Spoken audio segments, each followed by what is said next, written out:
اللهم صل وسلم اللهم صل وسلم وبارك عليه.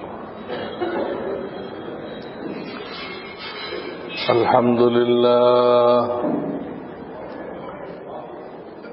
الحمد لله وكفى وسلام على عباده الذين اصطفى. أما بعد فأعوذ بالله من الشيطان الرجيم. بسم الله الرحمن الرحيم.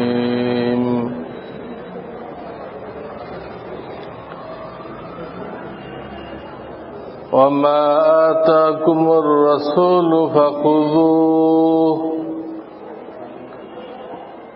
وما نهاكم عنه فانتهوا واتقوا الله إن الله شديد العقاب.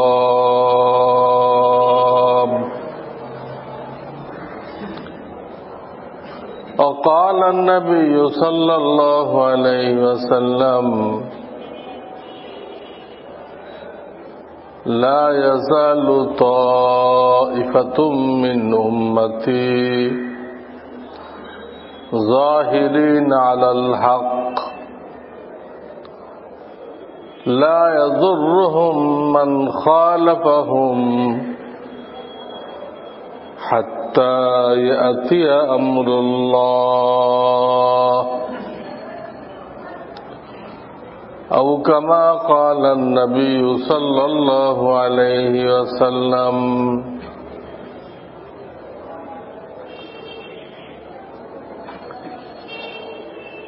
আল্লাহ রাব্বুল আলামিন ফরজ নামাজের পরে তার শাহী দরবারে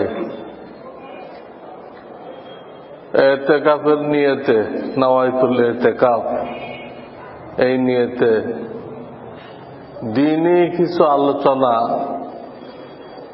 শোনার জন্য বসার তৌফিক দান করেছেন। আলহামদুলিল্লাহ।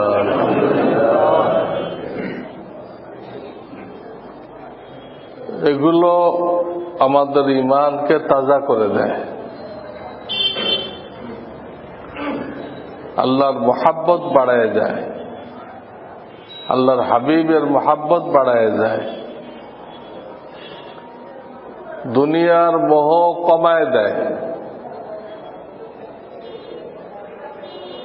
লোভ লালসা কমায় দেয়। এই দুনিয়ার মোহ, এই লোভ লালসা, এটার নেশায় পড়ে, এটার লোভে পড়ে মানুষ জিন্দেগিকে মাটি করে ফেলে। আল্লাহ মানুষের জিন্দেগিকে অনেক মূল্যবান বানাইছেন। তারা যদি আল্লাহর হুকুম মতো, নবীজি সাল্লাল্লাহু আলাইহি ওয়াসাল্লামের তরিকা মতো চলে তো তাদেরকে নিয়ে গেছেন ফেরেশতার উপরে। আর যদি তারা মন গড়া চলে, তার যা মনে হয় তাই চলে, জায়েজ না জায়েজের কোনো তোয়াক্কা করে না, আলেম উলামার কোনো মাসআলা ফতোয়া এগুলো তার কাছে কোনো দাম নেই। সে মনে করে আমি এত দেশ বিদেশ থেকে পড়ে আসছি, আমি কত কিছু জানি, এগুলোকে আলেম উলামা জানে? তুমি কি পড়ে আসছো? এগুলোর সাথে আখিরাতের কি সম্পর্ক?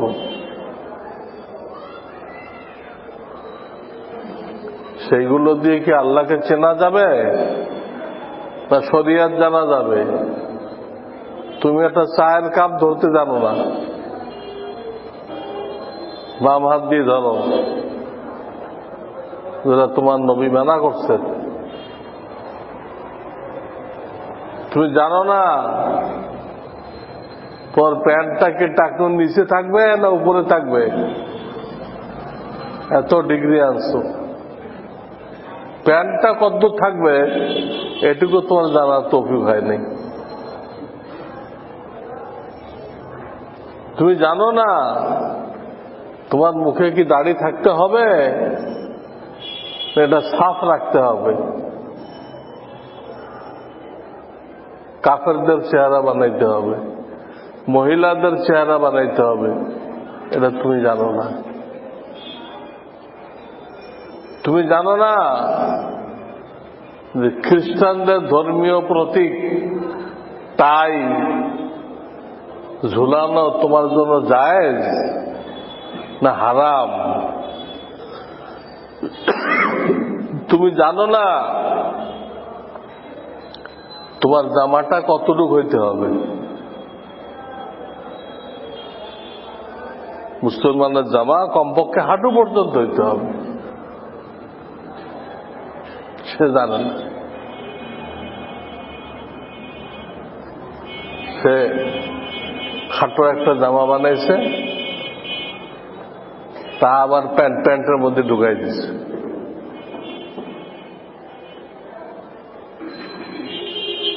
দেখছে বিধর্মীদেরকে, অমুসলিমদেরকে, সেটা শিখছে, আল্লাহর হাবিবেরটা শিখে নাই।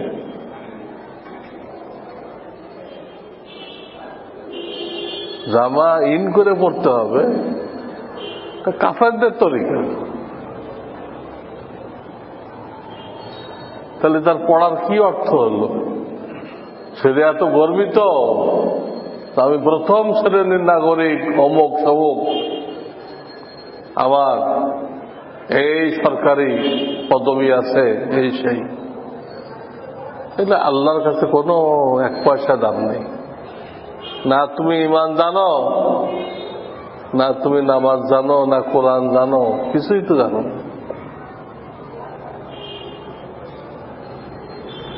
এই হলো মনচাহি জিন্দেগি,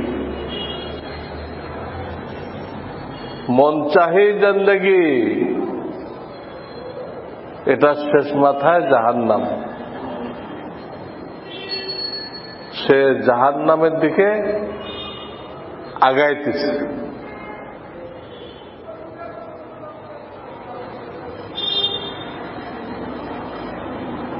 আল্লাহ তাআলা তরিকা দিছে, ঘুমিতে উঠে নামাজ পড়ো, আমার বন্দেগী দিয়ে তোমার দিনের যাত্রা শুরু হোক।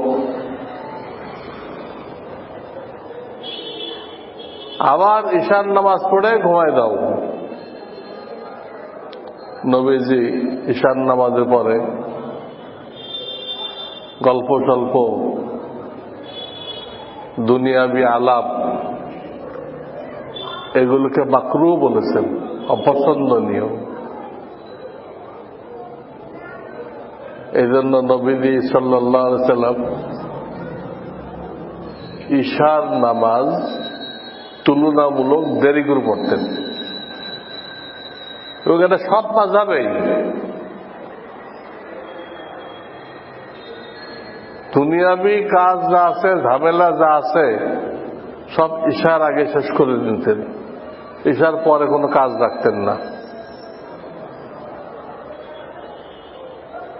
ঈশার নামাজ পড়ে কিছু কোরআন হাদিসের তালিম হলে হবে, তারপরেই ঘুমাই দিতে হবে। তাহলে সেই লোকটার জন্য শেষ রাত্রে উঠে আল্লাহর দরবারে হাজিরা দেওয়া সহজ। অন্য সময় তো আমরা উদাহরণস্বরূপ বলতেছি, আল্লাহর দরজার কড়া নাড়ি, আল্লাহ আমি আসছি, আল্লাহ আমার এই দরকার সেই দরকার, আমরা কড়া নাড়ি।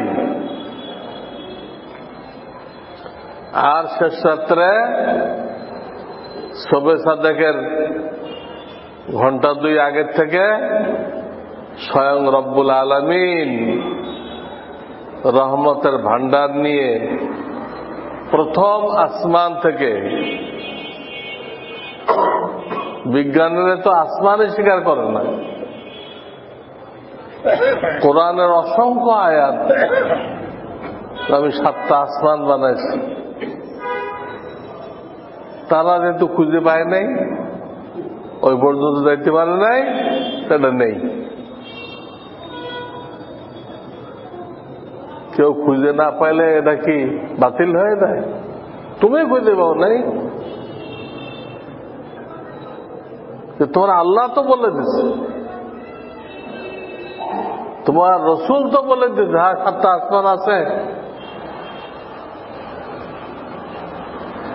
তো শেষ রাত্রে আল্লাহ তাআলা রহমতের ভান্ডার নিয়ে আপনার আমার দরজার কড়া নাড়ে, বান্দা আমি রহমতের ভান্ডার নিয়ে আসছি, তোমার যা দরকার চায় নাও, আমার কাছ থেকে নিয়ে নাও। তখন মানুষ যা চায় আল্লাহ তাই দেয়। হাদিস আসছে এই সময়ের দোয়া মাকবুল ফরজ নামাজের পরে আর তাহাজ্জুদ নামাজের পরে দোয়া মাকবুল। তো ইশার নামাজের পরে দুনিয়াবি কথাবার্তা এই জন্য নিষেধ করা হয়েছে, প্রত্যেকটা নামাজের দ্বারা একটা নূর অর্জন হয়, একটা রুহানি শক্তি, একটা ইমানি পেট্রোল হাসিল হয়, অর্জন হয়। ওইটা সিনার মধ্যে করে যখন সে ঘুমায় যায়, তো তাহাজ্জুদের জন্য ওঠা, ফজরের নামাজ জামাতের সাথে পড়া তার জন্য সহজ হয়ে যায়। আর যদি ইশার পরে দুনিয়ার মানুষরা যা করে, টেলিভিশন দেখতে থাকে, তখন ঘুম না আসে, তো নূর সেই খতম করে দিল। এই লোক না তাহাজ্জুদে উঠতে পারবে না ফজরে উঠতে পারবে। আল্লাহ নেয়ামত দিয়ে ডুবাই রাখছে,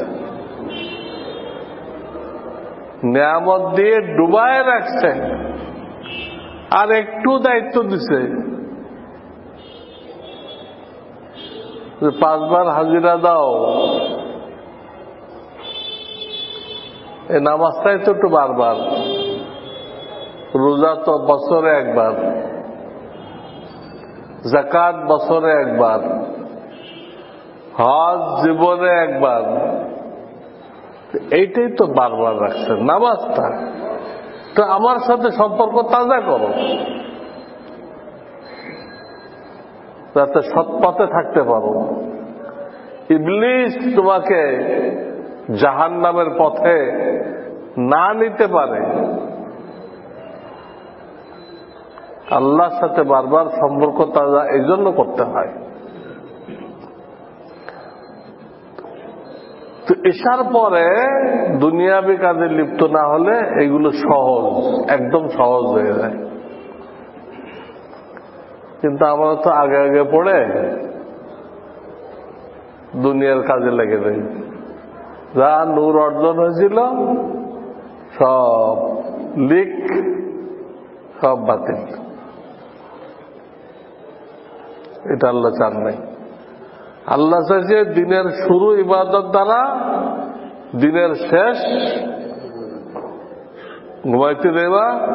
ঘুম তো মৌত, কত লোক ঘুমের মধ্যে চলে যায়, তুমিও চলে যেতে পারো। ওই ঘুমের আগে ইবাদতের মাধ্যমে ঘুমাইতে দেবা। শুরুও ঘুম, শেষও ঘুম। শুরুও নামাজ, শেষও নামাজ। তখন আল্লাহ তাআলা ফেরেশতাদের থেকে রিপোর্ট নেয়, তোমরা তো মানা করছিলা, এদেরকে বানায় লাভ নেই, খুন খারাপি করবে, এখন কি রিপোর্ট তাদের? তো ফেরেশতারা রিপোর্ট দিতে বাধ্য হয় যে আল্লাহ ওদের দিনের শুরুও তোমার ইবাদত, আর যতক্ষণ জাগ্রত থাকে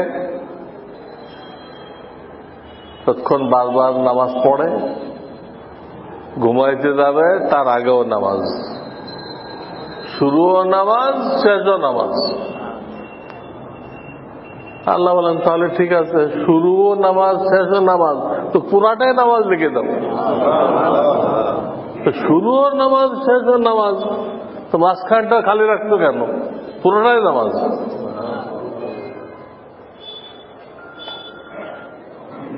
আল্লাহ বলেন তো এটা ছিল নিয়ম, শরীয়তের নিয়ম।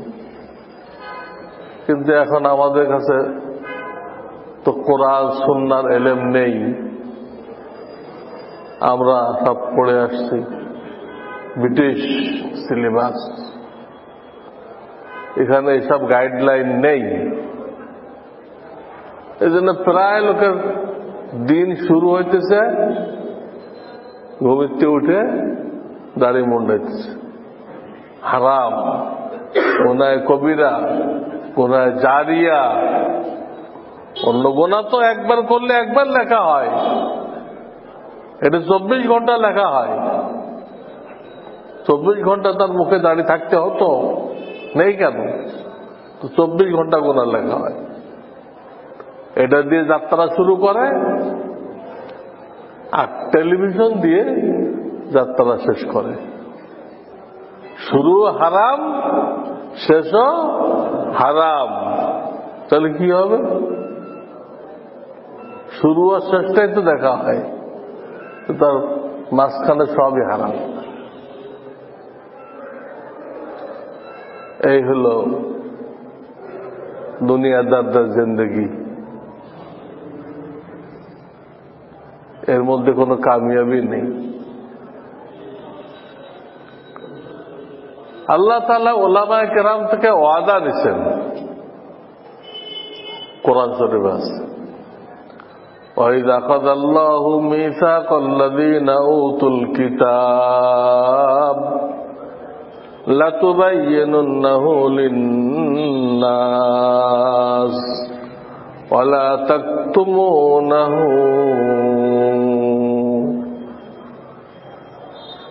এই আয়াতে বলা হয়েছে, 4th পারা, স্মরণ করো ওই সময়কে যখন আল্লাহ তাআলা উলামায়ে কেরাম থেকে, যাদেরকে কিতাবের ইলম দেওয়া হয়েছে, তাদের থেকে ওয়াদা নিয়েছিলেন।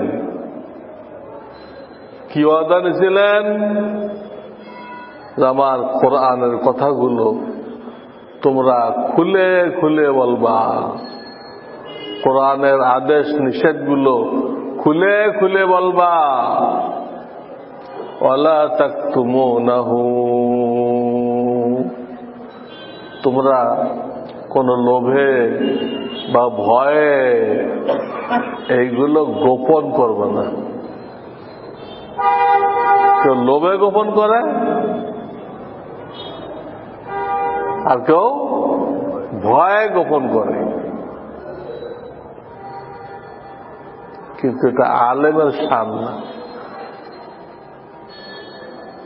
আলেম ভয় ভীতিরও ঊর্ধ্বে, লোভেরও ঊর্ধ্বে। দুনিয়া সরকারের অনেক আমলা আছে, অনেক কর্মকর্তা কর্মচারী আছে, তারা দুনিয়ার সরকারের আদেশ মানার জন্য খুবই তৎপর, খুবই তৎপর। তারা জানে যে এটা না করলে আমাদের চাকরি থাকবে না, আর প্রমোশন তো হবেই না। খুব তৎপর।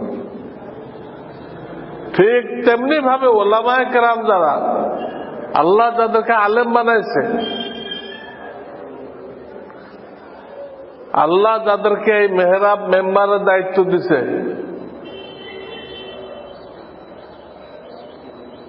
তারাও আসল সরকারের আমলা, আসল সরকার, নকল না, আসল সরকার। যিনি দুনিয়ার বিভিন্ন সরকারকে ফুলের মালা দিয়ে নিয়ে আসেন ক্ষমতায়, জুতার মালা দিয়ে আবার নামায়ও দেন, উল্টাপাল্টা করলে নামায়ও দেন। এটা নকল সরকার। আলেম ওলামারা আসল সরকারের আমলা।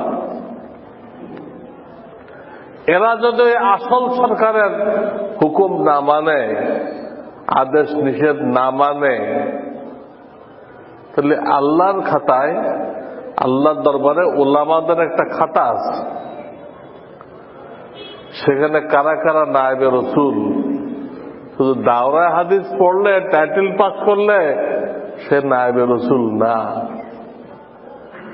নবীজি যে 4 লাইনে মেহনত করতেন, ওই 4 লাইনে যারা মেহনত করতেছে নিঃস্বার্থ ভাবে, তাদের নাম ওই খাতায় আছে। 4 লাইন কি? দাওয়াত ও তাবলীগ। শুধু কাকরাইলে তাবলীগকে তাবলীগ মনে করবেন না। আমি এখন আপনাদের মহল্লায় আসছি, আমি আর এক মহল্লায় থাকি, আমি আসছি, এটা তাবলীগ। আর আপনারা আমার কাছে যান, হুজুর এটা কি হবে? ওটা হবে তালিম। জিনিস কিন্তু একটাই, একটাই জিনিস, কিন্তু আলেম যদি অন্য জায়গায় যায় আল্লাহর জন্য, আজকাল তো কোনো কোনো আলেম লাগাইছে, ফিস লাগাইছে 70,000, 1 লাখ, 2 লাখ। এক আজহারের কথা শুনলাম, তার ফিস নাকি 2 লাখ। এইগুলো কোনো দিন?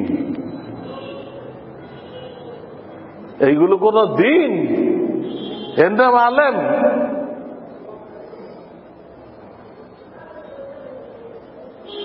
তো ধর্ম ব্যবসা। তো বলতেছিলাম দাওয়াত আর তালিম এটা অঙ্গ প্রত্যঙ্গ ভাবে, অঙ্গাঙ্গি ভাবে জড়িত। আমি আইসে বলতেছি দাওয়াত হয়ে গেল। আপনারা আমার কাছে গেলেন, ছাত্ররা আসছে সারা বাংলাদেশ থেকে। আমি যে মাদ্রাসায় আছি 1700 ছাত্র এখানে আসছে। আমরা তাদের কাছে যাই নাই, তারা আসছে। ওটা তালিম।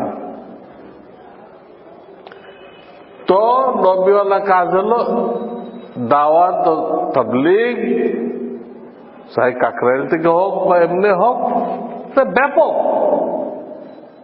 কাকরাইলেরটাও একটা তাবলীগ, সহজ পদ্ধতি, ওটাও তাবলীগ, কিন্তু ওটা একমাত্র তাবলীগ না। ওলামারা নিঃস্বার্থ ভাবে বিভিন্ন জায়গায় সফর করতেছে, কথা বলতেছে। আপনারা অনেকখানে যাইতেছেন, কথা বলতেছেন, সব তাবলীগ। কাকরাইলের সাথে খাস না। কাকরাইলের তাবলীগ শুরু হয়েছে ইলিয়াস রহমাতুল্লাহ থেকে। তাহলে ওনারা আগে 1300 বছর দুনিয়াতে কোনো তাবলীগ ছিল না?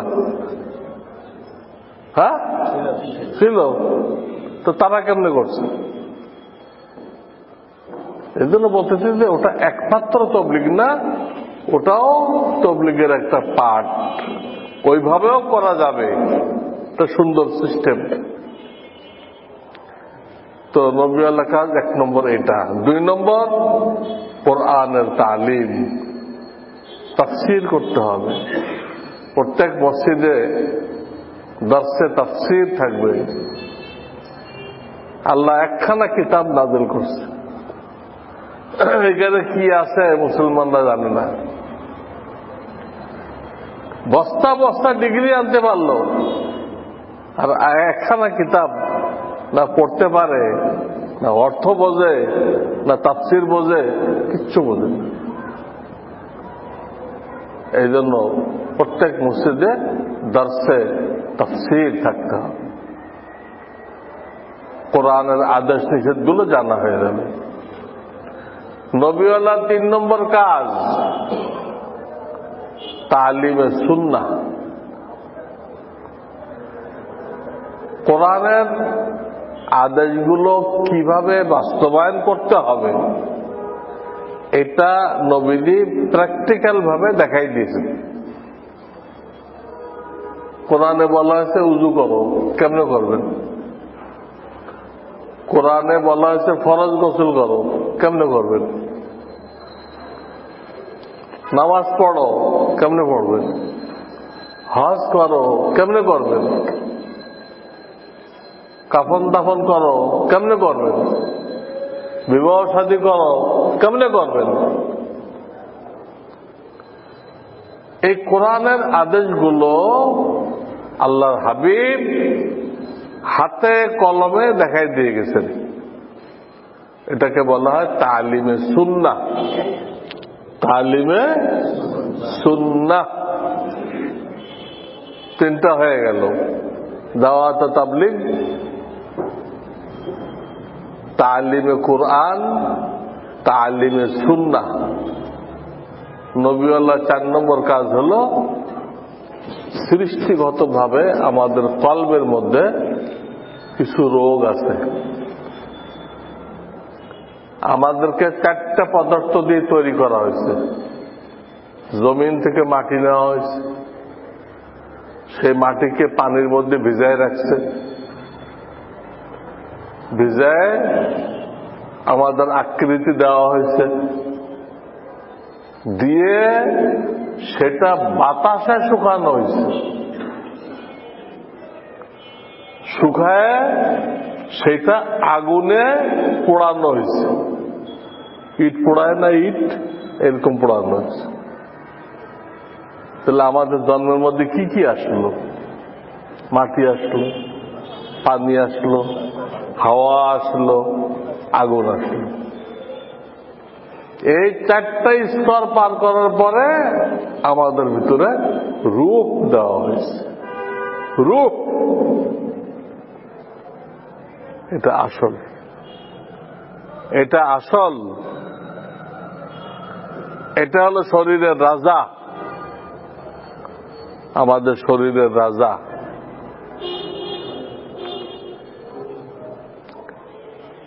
তো সবকিছুতে এরকম থাকে।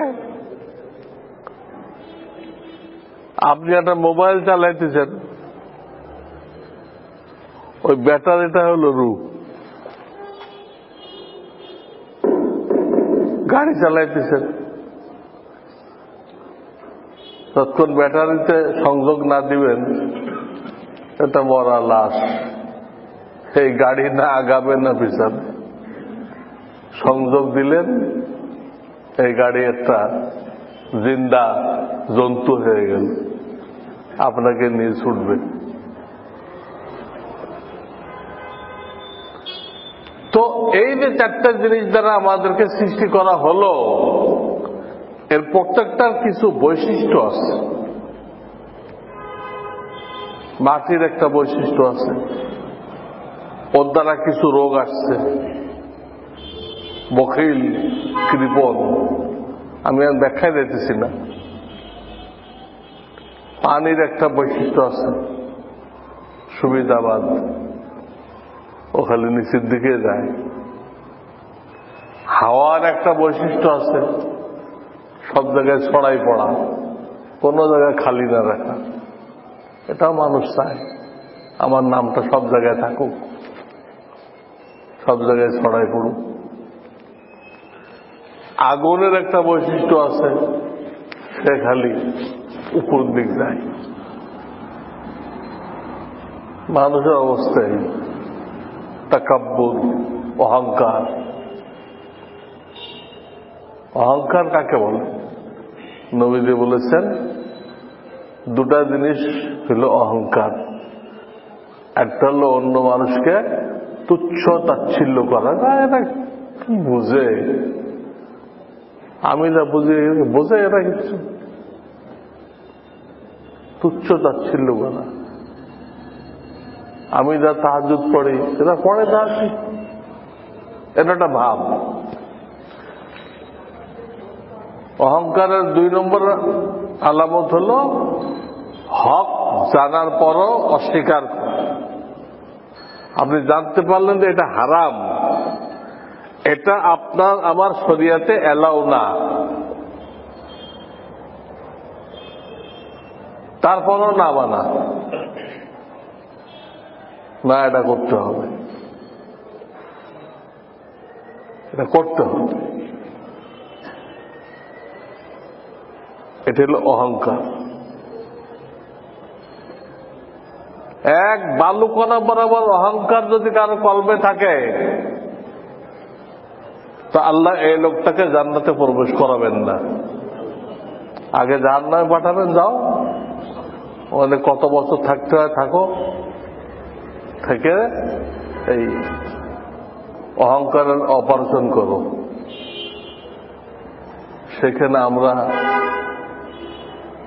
বিভিন্ন কারণে, বিভিন্ন নেতায় কইছে, উমুক কইছে, সমুক কইছে, সেটাকে কোরআনের উপর নিয়ে দিচ্ছি, আল্লাহর হুকুম অমান্য করে সেটাকে প্রাধান্য দিচ্ছি, নিজের আখিরাতকে নষ্ট করতেছে। এই 4টে হলো নবীওয়ালা কাজ। দাওয়াত ও তাবলীগ একটা, তালিমে কোরআন একটা, তারপরে তালিমে সুন্নাহ।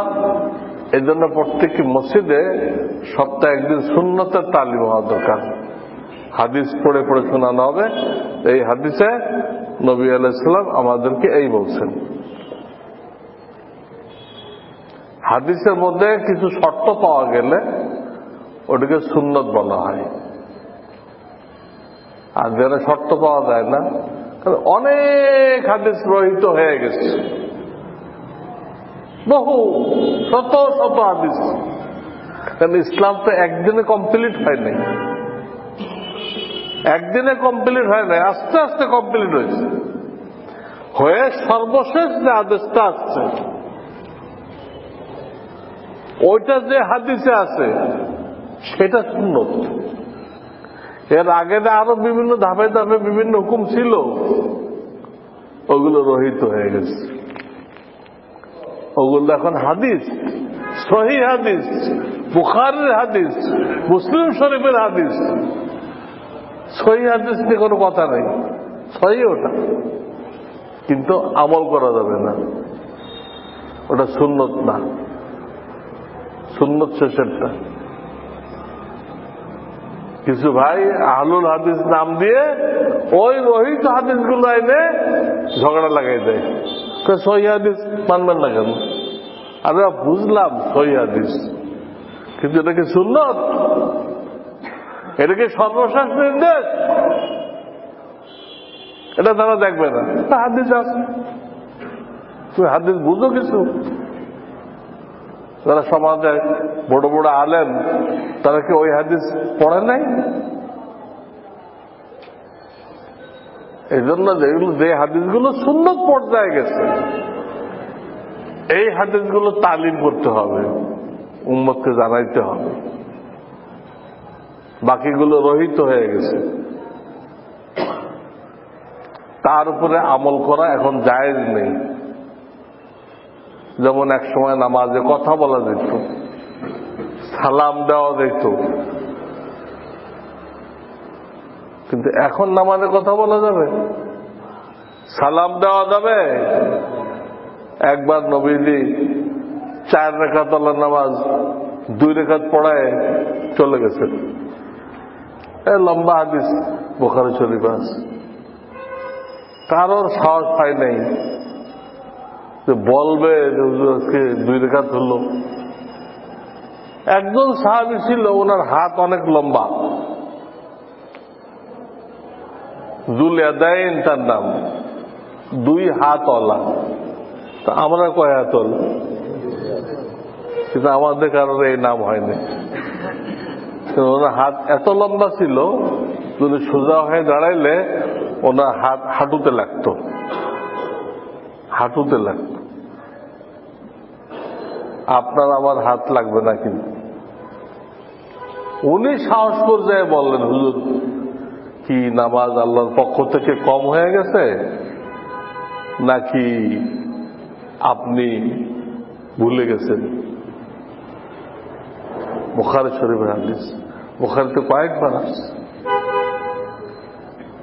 নবীজি বলেন একটাও তো হয় নাই, আল্লাহর পক্ষ তো কমানো হয় নাই, আর আমার জানা মতে আমিও তো ভুল করি নাই। উনি বললেন একটা তো হয়েছে। তখন হুজুরে আবু বকর সিদ্দিক, ওমরে ফারুক তাদেরকে ডাকাইলেন, ডাকে বললেন এই দুলে দেন কি বলে? উনি বদরের যুদ্ধে শহীদ হয়ে গেছে, এই দুলে দেন কি বলে? নামাজ দেখে আমি 2 রাকাত পড়াইছি। তো আবু বকর সিদ্দিক, ওমরে ফারুক রাদিয়াল্লাহু তাআলা আনহুমা ওনারাও বললেন হুজুর উনি ঠিকই করতেছে, আজকে নামাজ তো 2 রাকাত হয়েছে। এত কথা হয়েছে। তারপর হুজুর আবার আসলেন, এসে আর 2 রাকাত পড়াইলেন, পড়ে সিজদা করলেন।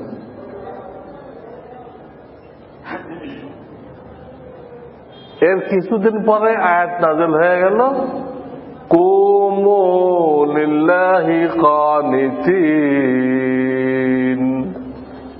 নামাজে চুপচাপ ধীর স্থির দাঁড়ায় থাকো। এই আয়াত নাযিল হল। কথাবার্তা নিষেধ হয়ে গেল। কিছু লোক আমিন জোরে কইতো, ওটাও বাতিল হয়ে গেল। কিছু লোক বারবার হাত তুলতো, এটাও বাতিল হয়ে গেল। সব বাতিল। ধীর স্থির থাকতে কইছে, চুপচাপ থাকতে কইছে।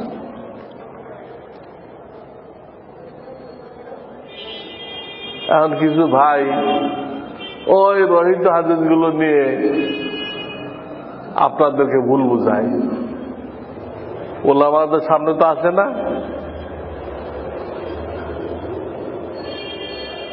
ওলামাদের কাছে তো উত্তর আছে, আসে না, আপনাদের কাছে আসে। এই জন্য আপনারা মেহরবানি করে ওদের কথায় কান দিবেন না, ওদেরকে নিয়ে আসবেন, চলো আমাদের আলেমের কাছে চলো, ওনাকে বুঝাও। হাদিসে যখন আসে ওনারা আমাদেরকে বলে না কেন, চলো, তখন দেখবেন এর মোড়ামুড়ি শুরু হয়ে যাবে। যে আলেমের কাছে যদি নিয়ে যায় আর বুখারী শরীফ খুলে দেয়, বেটা পড়তো 1 লাইন, আমি তো পড়তে পারব। ওনার কাছে আছে ফাউন্ডেশনের অনুবাদ,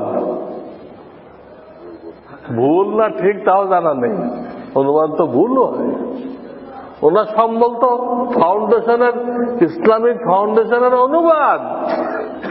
মূল হাদিসের কিতাবটা আরবিতে, কোনো জের জবর দেওয়া নেই। গ্রামার দিয়ে জের জবর দিয়ে পড়তে হয়, অর্থ বুঝতে হয়। বুখারী শরীফ নামে কোনো কিতাব নেই দুনিয়াতে, বুখারী শরীফ নামে কোনো কিতাব নেই, তা লোকেরা বলে।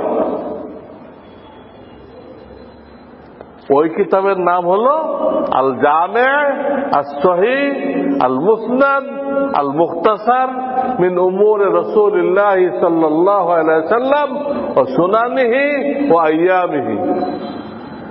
এই হলো কিতাবের নাম। লোকেরা সহজ করার জন্য বুখারী, তো ওনার বাড়ি বুখারা ছিল, বুখারা শহরে বুখারী। তো উনি তো ওনার কিতাবের নাম এটা রাখেন নাই। ওরা মূল কিতাবের নামও বলতে পারবে না, 1 লাইন দেখেও পড়তে পারবে না। আল্লাহ আমাদেরকে এদের খপ্পর থেকে হেফাজত করুন। এরকম একটা দল যে বের হবে, এটাও কিন্তু হাদিসে আছে, এটাও হাদিসে আছে। নবীজি বলেন কিয়ামতের আগে কিছু ধোঁকাবাজ ফেরেববাজ বের হবে, তারা তোমাদেরকে এমন এমন হাদিস শোনাবে যা তোমরাও শোনো নাই, তোমাদের বাপদাদাও শোনে নাই। ওদের থেকে দূরে থাকবা যাতে করে ওরা তোমাদেরকে গুমরাহ করতে না পারে। এই যে ভবিষ্যৎবাণী, হ্যাঁ, এই ভবিষ্যৎবাণীর উদ্দেশ্য কারা? এই গ্রুপটা। এরা এমন এমন হাদিস শোনাই দিতে যা আমরাও জানি না, আমাদের বাপদাদাও জানে না। শোনাই দিতে কোনো কাজা নামাজ নেই। তুই 40 বছর যাওয়ার নামাজ পড়ে নাই, আচ্ছা তওবা করে না, তওবা করে না। আরে প্রত্যেকটা হাদিসের কিতাবে কাজা নামাজ পড়ার অধ্যায় আছে, তরিকা আছে। এগুলো কি জন্য? স্বয়ং রাসূলুল্লাহ কাজা নামাজ পড়ছেন। খন্দকের যুদ্ধের সময় কয়েক ওয়াক্ত নামাজ কাজা হয়ে গেছে। এরা কাছে কাজার নামাজ নেই। এরা কইতেছে 3 তালাক দিলে 1 তালাক পড়বে। আমি সিদ্দিক বাজার গেছিলাম ওয়াজ করতে, সেখানে আমি বললাম মজাক করে যে আপনারা ওদের হোটেলে 3 প্লেট বিরিয়ানি খাবেন, খায় 1 প্লেটের দাম দিবেন। কেন 3 প্লেট খাইলেন আপনি 1 প্লেট? তো বলবেন 3 তালাকে যদি 1 তালাক হয় তাহলে 3 প্লেটে 1 প্লেট হয়। তখন কি জবাব দেয় শোনেন, কি মশলা এটা? তারা খুব বুখারি মানে, নামকে আসতে বলে, এটা আসলে মানে না। কারণ ইমাম বুখারি তো এটা বাব আনছেন, অধ্যায় আনছেন, 3 তালাক দিলে কয় তালাক পড়বে। তো বুখারি তো অধ্যায় আছে, 3 তালাক দিলে 3 তালাক পড়বে। তারা বলতে যে তারাবি নামাজ 8 রাকাত, 20 রাকাত কোন হাদিস নেই। অথচ নবীজি 4 দিন জামাত করে পড়ছিলেন, 4 দিন মাত্র। এভাবে জামাত বন্ধ করে দিয়েছিলেন। হুজুরের ভয় হইতেছিল নবীজির, মানুষের যে আগ্রহ এ তো ফরজ হয়ে যেতে পারে। এই জন্য বললেন সাল্লু আইয়ুহান নাস হাদিস সালাহ ফি বুয়ুতিকুম, এই নামাজ তোমরা ঘরে পড়ো, জামাত করার দরকার নেই। এবার আবু বকর সিদ্দিক খলিফা হইলেন। ওদের খেলাফতের জামানাটা পুরা হাঙ্গামার মধ্যে দেখেছে, চতুর্দিক দিয়ে হাঙ্গামা। ওরা যাকাত দেবে না, ওরা এটা করবে না, ওদিক দিয়ে কয়েকটা মিথ্যা নবী জাহের হয়েছে, খালি ফিতনা। উনি ফিতনা মোকাবেলা করে গেছে। হযরত ওমরে ফারুক রাদিয়াল্লাহু তাআলা তারপরে ক্ষমতা হলেন। আবু বকর তো 2 বছর ছিল রাদিয়াল্লাহু তাআলা আনহু। ওমর আসলেন, উনি একটা তৈরি ফিল্ড পাইলেন, কোনো হাঙ্গামা নেই, সব শান্ত। তখন ইনি এইসব জিনিসের মধ্যে খেয়াল করলেন যে এখন তো আর ফরজ হওয়ার কোনো আশঙ্কা নেই, কার পর ওহী নাযিল হবে? নবী আলাইহিস সালাম চলে গেছে, ওহী নাযিল হবে কার উপর? এবং তিনি 4 দিন জামাত করে দেখাই দিচ্ছেন জামাতের সাথে পড়া ভালো, কিন্তু আমি একটা সমস্যার কারণে পারলাম না, সমস্যার কারণে পারলাম না। ফরজ করে দিলে আমার উম্মতের জন্য কঠিন হয়ে যাবে, উম্মতের খাতিরে এখন তার ফরজ হবে না। উনি জানলেন একই মসজিদে 20-30টা জামাত হইতে, ওখানে 3 জন, ওখানে 5 জন, ওখানে 2 জন, সারা মসজিদে জামাত। উনি বললেন না, এগুলো হবে না। নবীজি তাকে সবচেয়ে বড় কারি বলে গেছে উবাই ইবনে কাব, এই উম্মতের সবচেয়ে বড় কারি, তারে উনি ইমাম বানিয়ে দিলেন। তার ইমামতিতে একটা জামাত হবে এবং 20 রাকাত হবে। কোন একজন সাহাবী টু শব্দ করল না। নবীজি যে 4 দিন পড়ছিলেন, ওই 4 দিন যদি 8 রাকাত করে পড়তেন, তাহলে এই হাজার হাজার সাহাবী এরা প্রতিবাদ করতো না? নবীজি পড়ে গেছে 8 রাকাত, ওমর তোমার কি অধিকার আছে 20 রাকাত করার? যারা জুমার দিন একথা বলতে পারে, হয়তো ওমর ফারুক একদিন জুমার দিন জিজ্ঞেস করছিলেন, আমি যদি রাসূলের সুন্নতের বরখেলাপ কোন নির্দেশ দেই তোমরা কি করবা? একটা যুবক দাঁড়ায় গেছে, কোষের থেকে তলোয়ার বের করছে, বের করে বলতেছে এই তলোয়ার দেখে রাখেন। খলিফাতুল মুসলিমিনকে বলতেছে, রাষ্ট্রপ্রধানকে, তলোয়ার দেখে রাখেন, নবীদের হুকুমের বরখেলাপ কথা বলবেন, এই তলোয়ার দিয়ে আপনাকে সোজা করে দিব। এইরকম লোক ছিল সাহাবায়ে কেরাম, তারা কেউ প্রতিবাদ করলো না। একটা হাদিস দেখাতে বলেন তো, তারা 8 রাকাত বলে, তাদেরকে বলেন কোন সাহাবী প্রতিবাদ করছিল কিনা? কেউ করে। এই জন্য করে নাই। আব্দুল্লাহ ইবনে আব্বাস থেকে হাদিস আছে, ওই যে 4 দিন হুজুর পড়াইছিলেন, ওই 4 দিন 20 রাকাত করে পড়াইছিলেন। ইনিও সে 20 রাকাত চালু করছেন, তা আপত্তি করবে কেন? এরা 8 রাকাত পাইল কোথায়? এটার দলিল হলো, মা আয়েশা সিদ্দিকাকে জিজ্ঞেস করা ছিল নবীজি রাত্রের নামাজ কয় রাকাত ছিল। মা আয়েশা বলেন রমজানের বাইরে নবীজি 8 রাকাতের বেশি পড়তেন না। এটা তাহাজ্জুদের দলিল, এটা তারাবির দলিল না। কারণ মা আয়েশা বলতেছে রমজানে এবং রমজানের বাইরে নবীজি 8 রাকাতের বেশি পড়তেন না। তারাবি কি রমজানের বাইরে পড়া যায়?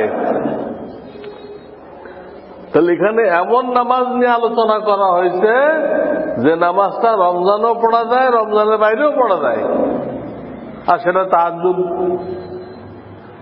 সেটা এনে যারা লাগাইছে কোথায়? তারাবির উপরে, উদ্দুর পিন্ডি বুদ্দুর ঘাড়ে। হাদিস তো বোঝে না কিচ্ছু।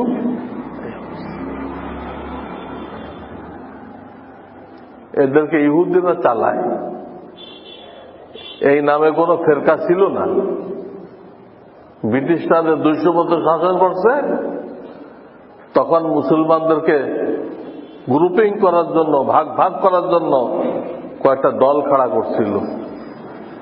একটা দল এইটা, ইংরেজরা আমাদেরকে টুকরা টুকরা করার জন্য দল বানাই দিছিল। একটা এই আমার বলার উদ্দেশ্য, এরা যেহেতু মানুষদেরকে ধোঁকা দিচ্ছে।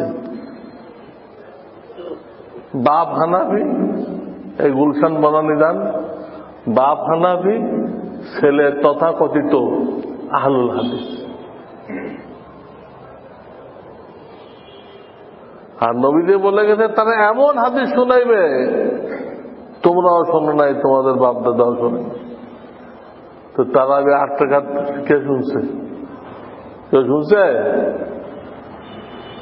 আমরা জানি নবীজির কবরে হায়াতুন নবী, হায়াত আছে। তারা বলতেছে লাশ পড়ে আছে, কোন হায়াত টায়াত নেই।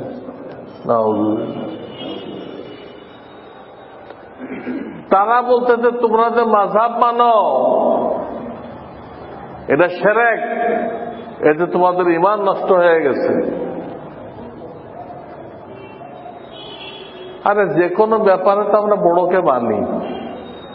এই মসজিদের বিল্ডিংটা তৈরি হলো, কোন ইঞ্জিনিয়ারকে মানেন নাই আপনারা? স্বাস্থ্য খারাপ, ডাক্তারকে মানতেছেন না? কোন মিথ্যা মামলা হয়ে গেছে, অ্যাডভোকেটকে মানতেছেন না? তো দ্বীনের মোটা মোটা কথার ব্যাপারে কোনো মাযহাব নেই, কোনো তাকলিদ নেই।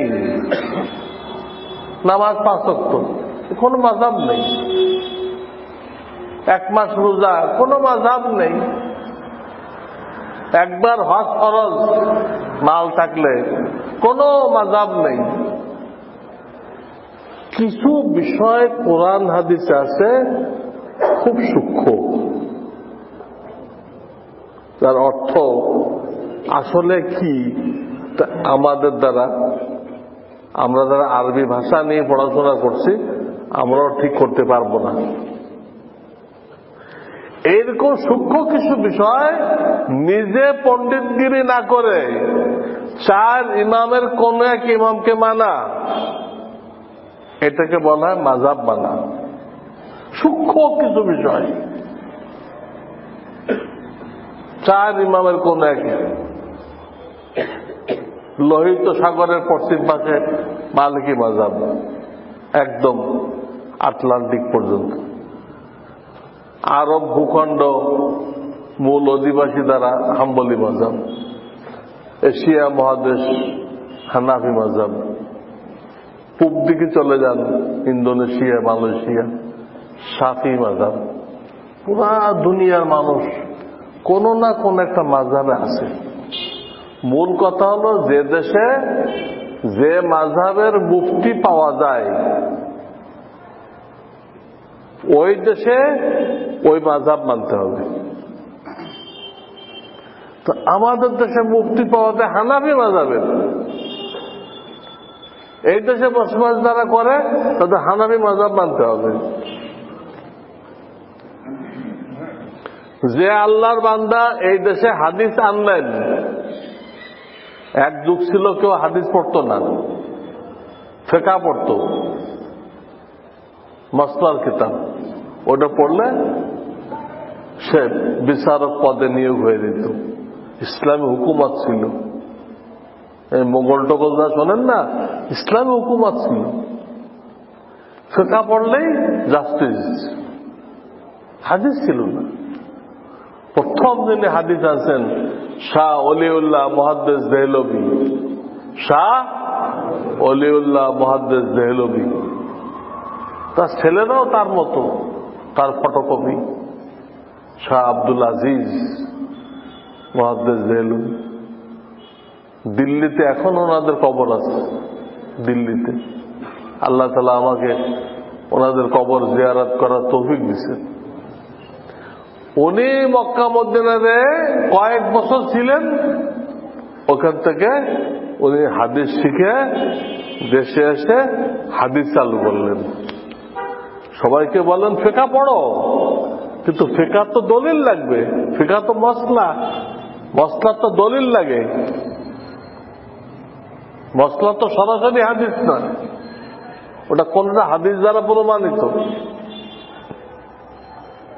কিন্তু ফিকহ পড়তে মানা করলেন না, ফিকহের সাথে হাদিস পড়তে বললেন, যাতে ওই মসলাটার দলিলও তোমার জানা থাকে। এই ওনার মেহনতে, ওনার ছেলেদের মেহনতে পুরা ভারতবর্ষে হাদিসের চর্চা শুরু হয়ে গেল।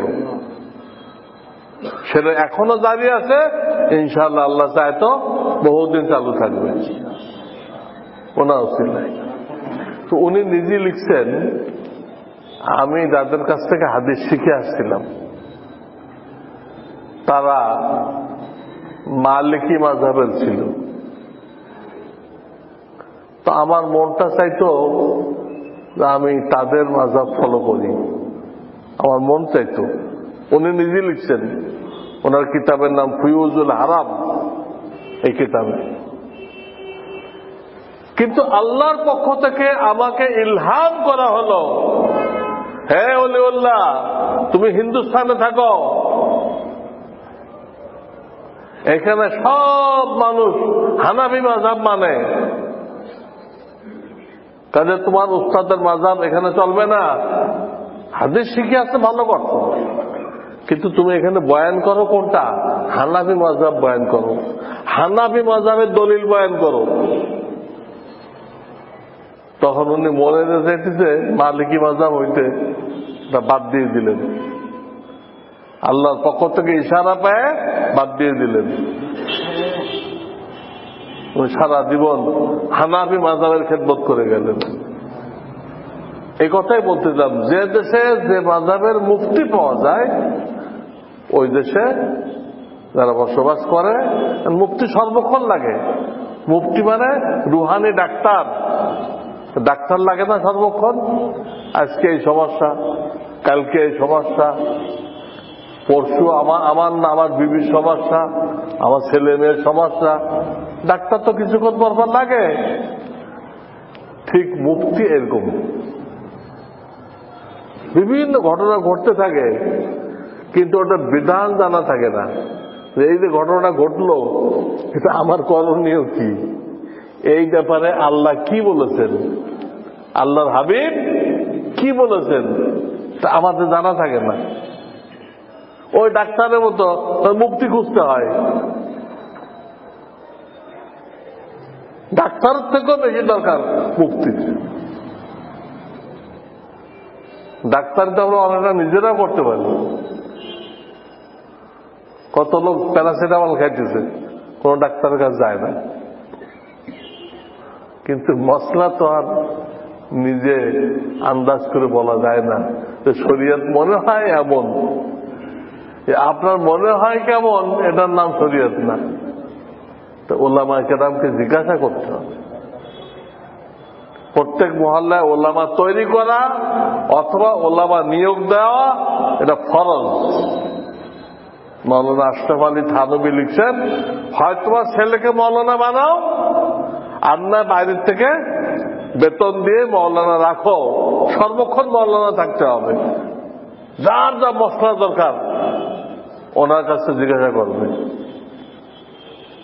তাতে কোন মানুষ একথা বলতে না পারে, আল্লাহ আমি তো কোনো আলেম পাইছিলাম না, এই জন্য আমি অনুমান করে এরকম আমল করছি, এইটা যদি বলতে না পারে, এই জন্য আল্লাহ ফরজ করে দিতে আলেম রাখতেই হবে। তোমার জীবনে ফরজ, হয় নিজে আলেম হও না কোনো আলেমকে ফলো করো। হয় তুমি লাইট রাখো, লাইট আমরা লাইটওয়ালার সাথে চলো। তোমার লাইটও নেই, লাইটওয়ালার সাথেও গেল না, তো তুমি তো হয় ড্রেনে পড়বা না হয় মেন হলে পড়বা, আর কি করবা? তো এই 4 গুণ হলো আলেম আল্লাহর খাতায়, এরা হলো আলেম। আপনারা মনে করেন যে টাইটেল পড়ে আসছে, বুখারী শরীফ পড়ে আসছে, এ তো আলেম। আপনাদের ধারণায় লম্বা কুর্তা গায়ে দিলে আলেম, এত সহজ না। 4 লাইনে মেহনত যে করে, 4 লাইনের সাথে যা সম্পর্ক আছে, শুধুমাত্র সে আলেম। নবীজির চরিত্র যার মধ্যে আছে সে আলেম। তার চরিত্র নবীজির সাথে মেলে না, সে মিথ্যা কথা বলে, সে বিভিন্ন বাতিল শক্তির পক্ষে কথা বলে কিছু পয়সার জন্য। কেউ আটটসের পক্ষে বলে, কেউ চন্দ্রপাড়ার পক্ষে বলে, কেউ কুতুববাগির পক্ষে বলে, কেউ দেওয়ানবাগির পক্ষে বলে, হ্যাঁ, কেউ সরকারের গলত সিদ্ধান্তের পক্ষে বলে। এরা কোনদিনও যা পাস হোক, যত বড় ডিগ্রি থাকুক, আল্লাহর খাতায়, আল্লাহর খাতার কাছে যে আলেমের খাতা আছে, এই খাতায় এদের নাম নেই। তো পয়সার কুকুর, কালবুদ্দিনার, পয়সার কুকুর এরা। এটা দিনের ডাকাত বলা হয়েছে। নবীজি বলেন, আর ওলামা ওমানা উদ্দিন, ওলামারা দিনের আমানতদার। কতক্ষণ? মালাম ইখালিতুল উমারা, যতক্ষণ ব্যক্তি স্বার্থে মন্ত্রী মিনিস্টারদের সাথে না মিশবে ততক্ষণ। ব্যক্তি স্বার্থে দাওয়াত দিতে যান, এই যে কয়েকদিন আগে আমাদের মুরব্বী মাওলানা মাহমুদুল হাসান সাহেব যাত্রাবাড়ি, উনি স্বরাষ্ট্রমন্ত্রীর কাছে গেলেন কিছু আলেম ওলামা নিয়ে, কোন ব্যক্তি স্বার্থে যান নাই, একটা মাসআলা তুলে ধরার জন্য। ভাস্কর্য বানানো যাবে কি যাবে না, ইসলাম কি বলে এটা বলার জন্য গেছেন। এই যাওয়াতে কোনো গুনাহ নেই, ওনার সওয়াব আছে। আর তা আপনি গেছেন কিছু স্বার্থ উদ্ধার করার জন্য। ওইটা বলতেছে যে ওলামারা দ্বীনের আমানতদার, যতক্ষণ স্বার্থ উদ্ধার করার জন্য মন্ত্রী মিনিস্টারের কাছে না যায়। আর যখন কোন আলেমকে দেখবা তার স্বার্থ উদ্ধার করার জন্য মন্ত্রী মিনিস্টারের কাছে যাইতেছে, তো বুঝবা ফাহুম লুসুসুদ্দিন, এই লোকগুলো দিন ইসলামের ডাকাত। চোর বলেন নাই, ডাকাত। আলেমকে নবীদের ডাকাত কইছেন, তাই বললাম তো জুব্বা দেখলে আলেম। আলেম এত সস্তা না ভাই, এত সস্তা না। অনেক কিছুর ঊর্ধ্বে উঠতে হয়, অনেক স্বার্থ কোরবানি করতে হয়। এটা চেয়ারে বসেন, অনেক স্বার্থ কোরবানি করতে হয়। এই আলেমরা আল্লাহর হুকুম বয়ান করবে, আল্লাহর আদেশ নিষেধ বয়ান করবে। এটা হয় আপনাদের পক্ষে যাবে, না হয় বিরুদ্ধে যাবে। হয় পক্ষে যাবে, যদি আপনি দিনদার হন তা আপনার পক্ষে যাবে। আর যদি আপনি ব্যাংকার হন, সিনেমায় চাকরি করেন, টেলিভিশনের দোকানে চাকরি করেন, আপনার বিরুদ্ধে যাবে। আলেম ওলামা কারো শত্রু না, সকলের বন্ধু, সকলকে দোজখ থেকে বাঁচায়ে বেহেশতে নিতে চায়।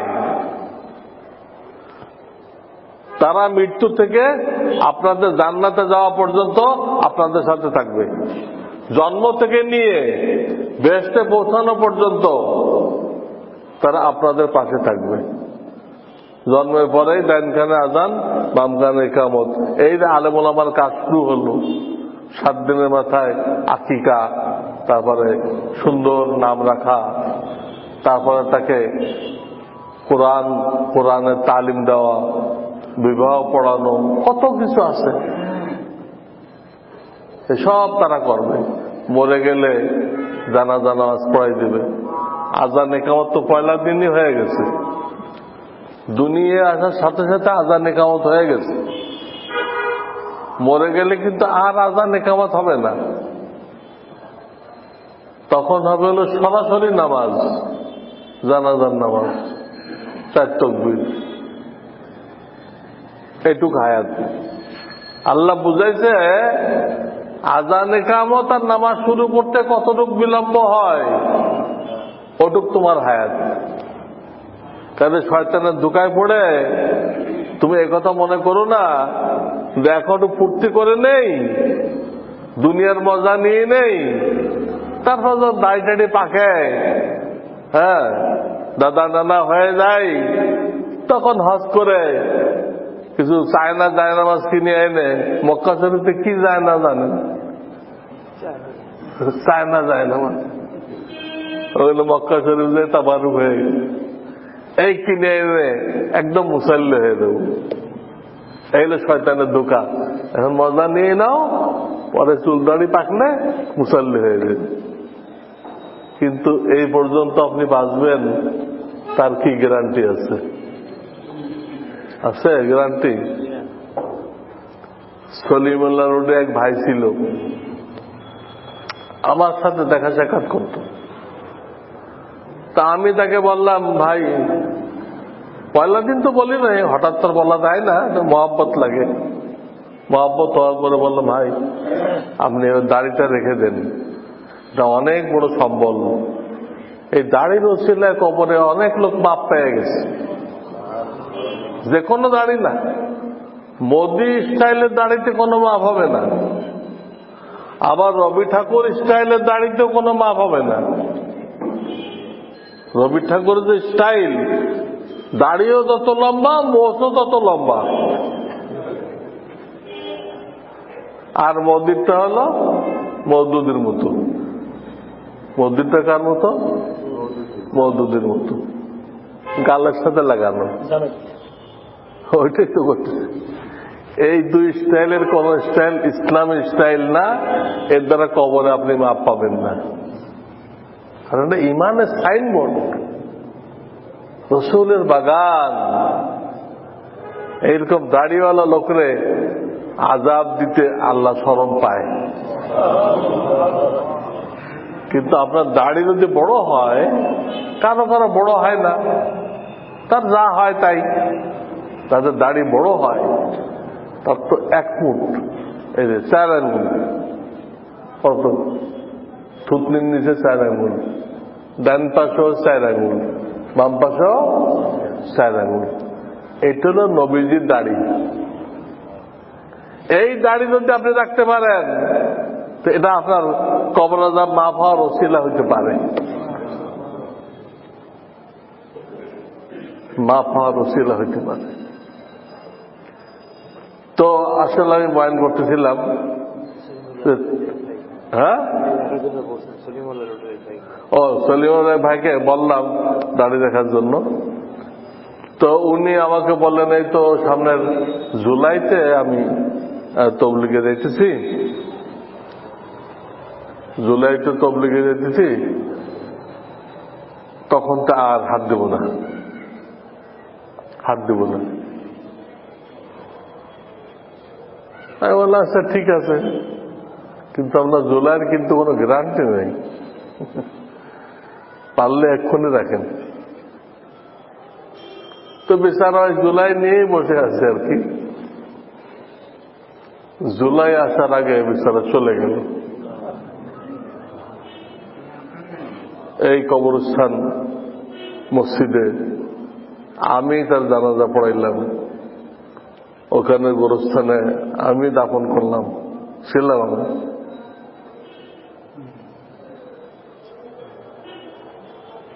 তো 2-1 মাসের ব্যবধানে সে কিন্তু দাড়ি নিয়ে যেতে পারল না। আর হাদিস হলো, যে অবস্থায় মরবা ওই অবস্থায় তোমার কিয়ামত হবে, ওই অবস্থায় কিয়ামত হবে, তখন দাড়ি লাগানো হবে না। তবে আল্লাহ সুযোগ রাখছে, এটা যেরকম ঠিক যে যে অবস্থায় মারা যাবে ওই অবস্থায় উঠবে হাসরের ময়দানে, এই কথাটা যেরকম ঠিক, তো এটাও ঠিক যে একটা লোকের দাড়ি নেই, 1 মুষ্টি দাড়ি নেই বা মোটাও নেই, কিন্তু সে নিয়ত করলো, হুজুর যখন দাড়ির এত গুরুত্ব বয়ান করলো, দাড়ি কাটলে মানুষ কাফেরের চেহারা হয়ে যায়, হারাম, দাড়ি কাটলে মহিলা চেহারা হয়ে যায়, পুরুষ হয়ে মহিলা চেহারা বানানো হারাম, তা আমি নিয়ত করলাম তার হাত দিব না, দাড়ি রেখে দিলাম। এই নিয়ত করার পরে ওই দিন মারা গেছে। তার কি দাড়ি হয়েছে? হ্যাঁ, এই লোকটা হাসরের ময়দানে দাড়িওয়ালাদের কাতারে উঠবে। ওই হাদিস এখানে খাটবে না, যে অবস্থায় মরবা ওই অবস্থায় উঠবা, তাতে দাড়ি ছাড়া উঠতে হয়। যেহেতু সে পাক্কা নিয়ত করে ফেলছে, আমি এখন থেকে আর কি করবো না, কাটবো না, নবীর চেহারার মতো আমার চেহারা বানাইব, যাতে আমাকে আযাব দিতে আল্লাহ শরম পান। এই নিয়ত করে সে মারা গেছে, দাড়ি হয় নাই, আল্লাহ তাকেও দাড়ি দিয়ে দিবেন, দাড়ি দিয়ে দিবেন, এবং সে হাসরের ময়দানে দাড়িওয়ালাদের কাতারেই উঠবে। এবং দাড়ি যত ফজিলত, সব ফজিলত সে পাবে। এই হল আমার আল্লাহর রহমত, আমার আল্লাহর দয়া। এই তথাকথিত আহলুল হাদিসটা আজিব আজিব হাদিস বয়ান করে যে মাযহাব মানলে নাকি ঈমান চলে যায়। আরে আমরা কি আবু হানিফাকে নবী মানি নাকি?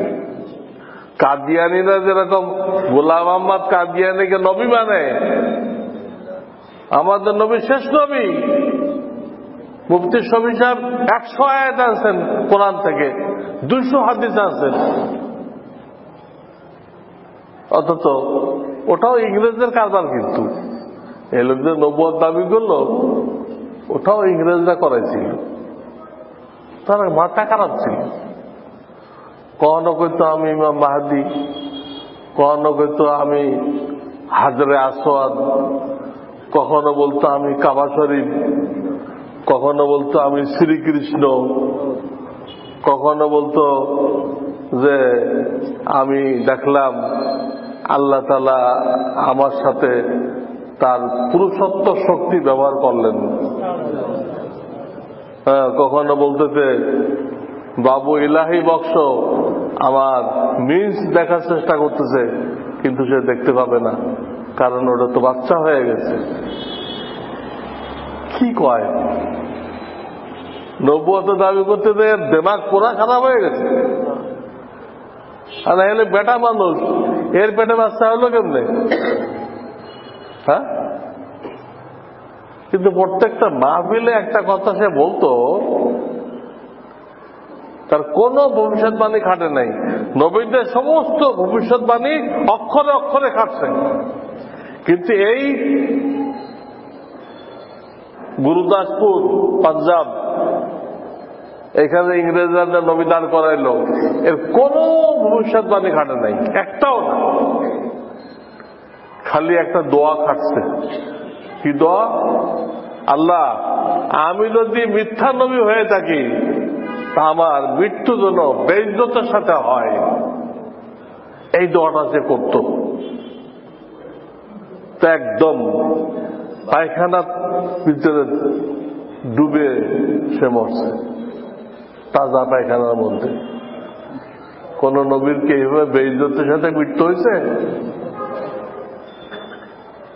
একে একদল লোক নবী মানতেছে।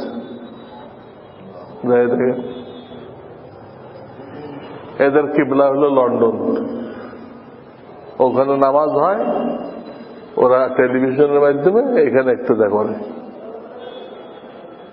Headquarter London, Birmingham. তো আমরা কি আবু হানিফাকে এরকম নবী মানি নাকি? কয়েকটা জটিল মসলায় নিজেরা পণ্ডিতগিরি না করে উনি যেহেতু 17 জন সাহাবীকে পাইছিলেন। কয়জন? 17 জন সাহাবীকে পাইছিলেন। তাদের থেকে উনি এগুলো হল করে নিয়েছিলেন যে এইগুলো, এই জটিল হাদিসগুলোর অর্থ কি, সেটা তিনি উম্মতকে দিয়ে গেছেন। জটিল জায়গাতে নিজের বিবেক বিবেচনাকে মানা ভালো না ওনারটা মানা ভালো? আপনাদের বিবেক কি বলে? উনি 17 জন সাহাবীকে পাইছে, 17 জন। আমরা তো একজনও পাইনি। তাহলে শিরক হলো কিভাবে? দুনিয়ার সব ব্যাপারে বড়কে মানি, সব ব্যাপারে বড়কে মানি, শরীয়তের ব্যাপারে বড়কে মানবো না। আর এই পর্যন্ত হানাফি মাযহাবে কত লক্ষ লক্ষ বড় বড় আলেম তৈরি হয়েছে, কেউ তো একটা মসলা প্রমাণ করতে পারে নাই যে এই মসলাটা আবু হানিফা কোরআন সুন্নাহর বিরুদ্ধে বলছেন। উনি 12 লক্ষ মাসলা কোরআন হাদিস থেকে বের করছেন, 12 লক্ষ। এত বছরে কত বড় বড় আলেম হয়েছে, একটা আলেম, একটা মুহাদ্দিস একটা মসলা প্রমাণ করতে পারে নাই যে আবু হানিফার এই মসলাটা অমুক হাদিসের বিরুদ্ধে গেছে, অমুক আয়াতের বিরুদ্ধে গেছে। সবাই সাক্ষী দিতে না উনি যা বলছেন ঠিক। তাহলে আমরা তাকে মানতে কি সমস্যা? নবী তো মানতেছি না। আর ওরা কইতে যে তথাকথিত আহলুল হাদিস, তোমরা আবু হানিফাকে মানো, তোমাদের ঈমান নষ্ট হয়ে গেছে। তা আমরাও তাদেরকে বলি, তোমরা যে মুয়াজ্জিন সাহেবরে মানো, তোমাদের ঈমান নষ্ট হয়ে গেছে। ওদের তো আলেম টালেম নেই, কারে মানবে? ওরা মানবে কারে? আলেম তো নেই। ওরা মসজিদের ওই মুয়াজ্জিন খাদেম টাদেম আছে না, ওইগুলোরে মানে। মানতে তো আসো, আমরা বড় ব্যক্তিকে মানি, তোমরা ছোট ব্যক্তিকে মানো। মানা ছাড়া কেউ চলতে পারবে না। তো মানলে যদি ঈমান চলে যায়, তো তোমাদের তো ঈমান চলে গেল। এই জন্য এইসব ফিতনা থেকে দূরে থাকবেন। এর সহজ সুরত হল ওলামাদের সাথে উঠা বসা করা, নতুন কিছু শুনলে ওলামায়ে কেরামকে জিজ্ঞাসা করা। নতুন একটা কথা শুনলাম, বায়েজিদ খান পন্নী এই কইছে, এটা কি ঠিক? ওলামা বুঝাই দিবে, না এটা ঠিক না। বায়েজিদ খান পন্নী তো কোনো আলেম না। তার সম্বল যে হোমিও ডাক্তার ছিল, আর সারাদিন বিড়ি খাইত, সারাদিন একটা ফেলে দিয়ে আর টাঙ্গাইল বাড়ি। এর নাকি আল্লাহ তাআলা ইসলামের সঠিক বুঝ দান করছে। আর যত আলেম ওলামা আছে সব কাফের, সব কাফের। ওরে আল্লাহ সঠিক এলেম দান করছে। চিন্তা করেন, এরা হাদিস কোরআনের পিছনে জিন্দেগি শেষ করে দিল, এরা বুঝলো না। আর উনি সারাদিন বিড়ি খেয়ে আসল ইসলাম পাইছে। ওই লোক তো মনে ভূত হয়েছে, এখন তার এক সাফাবাজ জামাই আছে, উনি এটা প্রচার করতেছে। এইগুলো ওলামায়ে কেরামকে জিজ্ঞেস করতে হবে। তো বলতেছিলাম, ওলামায়ে কেরাম যা বলবে এটা কিছু কিছু লোকের পক্ষে যাবে, আবার কিছু লোকের বিরুদ্ধে যাবে। বিরুদ্ধে গেলে সে কি করবে? ওই হুজুরের বিরুদ্ধে লাগবে যে এই হুজুরে কেমনে তাড়ানো যায়, এই এর উপরে কি রাষ্ট্রদ্রোহ মামলা করা যায়, এই চিন্তা করবে। নাকি ওই ভুলটা কিভাবে সংশোধন করানো যায় ওটা চিন্তা করবে। আলেমের পিছনে পড়বে না নিজের ভুল ঠিক করবে? হ্যাঁ, কি বুঝেন আপনারা? নিজের ভুলটা ঠিক করে নেবে। আলেমরা ডাক্তার, ডাক্তার যদি আপনাকে রোগ ধরাই দেয়, আপনার চেহারা দেখে মনে হচ্ছে আপনার জন্ডিস হয়েছে, ওর চেহারা হলুদ হয়ে গেছে, তো আপনি তাড়াতাড়ি জন্ডিসের চিকিৎসা নেবেন, ঠিক না? খুব ডাব খেতে আরম্ভ করবেন। দুনিয়ার ডাক্তাররা কোনো কথা বললে শুকরিয়া আদায় করা হয়, আর রুহানি ডাক্তাররা যদি কোনো কথা বলে, রুহানি ডাক্তাররা, সেটা শুকরিয়া আদায় করতে হবে না? হ্যাঁ, কি শুকরিয়া? নিজের ভুলটাকে ঠিক করতে হবে। ওনাকে শুকরিয়া আদায় করতে, হুজুর আপনার ওসিলায় আমি সহি মশলাটা জানতে পারলাম, আমার জন্য দোয়া করেন, আমি যেন এই ভুলটা ছাড়তে পারি। এটাই তো ঠিক। কিন্তু অনেক মুসলমান কিন্তু এরা করতেছে না, তা উল্টা করতেছে। ইদানিং আমার কাছে 5-7টা খবর আসছে, আলেমের কাছে মাইক সেট সিনাই নিয়ে গেছে, মাইক নিয়ে গেছে, আলেমকে চেয়ার থেকে উঠাই দিচ্ছে। অর্থাৎ তো কোরআন হাদিস কথা বলতেছে। হইতে পারে আপনার দলীয় স্বার্থের বিরুদ্ধে গেছে, আপনার দলীয় স্বার্থের কোনো কথা যদি শরীয়তের বরখেলাপ হয়, তো আলেমরা সেটা বলবে না? আলেমরা কি দল দেখে দেখে কথা বলবে? আলেমরা তাদের জীবন আল্লাহর জন্য অক্ষ করে দিচ্ছে, হক কথা বলার জন্য অক্ষ করে দিচ্ছে, ওটা তারা বলবেই। ওই গলা ফাটাই বলার দরকার নেই। কিছু যদি গলা ফাটাই বলে, চিৎকার করে কি বলে কিচ্ছু বোঝা যায় না, ওটা কোনো তরিকা না। সুন্দরভাবে বুঝায় বলবে, ভাই এটা কোরআন সুন্নাহর খেলাফ। বলা আমাদের দায়িত্ব, কিন্তু কোথাও আমাদেরকে এই দায়িত্ব দেওয়া হয় নাই তুমি এটা বাস্তবায়ন করে ছাড়বা, এই দায়িত্ব আমাদেরকে কোথাও দেওয়া হয় নাই, বরং নিষেধ করা হয়েছে। লাস্তা আলাইহিম বিমুসাইতির, হে নবী আপনাকে দারোগা বানায় পাঠাই নাই যে আপনি বাস্তবায়ন করে যাবেন। তো কি করবেন?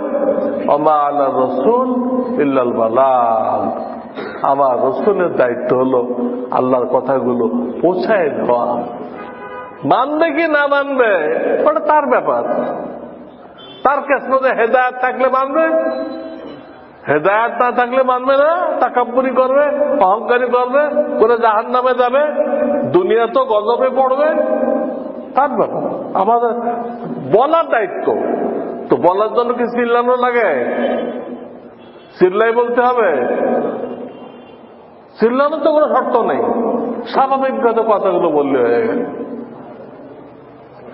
তো এই হলো সারমর্ম, যে ওলামাদের সাথে জুড়ে থাকতে হবে এবং তাদের কথাগুলো যদি কোনোটা আমাদের বিরুদ্ধে যায় আমরা সংশোধন করে নিব, ওনাদের কাছ থেকেই পরামর্শ নেব, ওনাদের বিরুদ্ধে দাঁড়াবো না।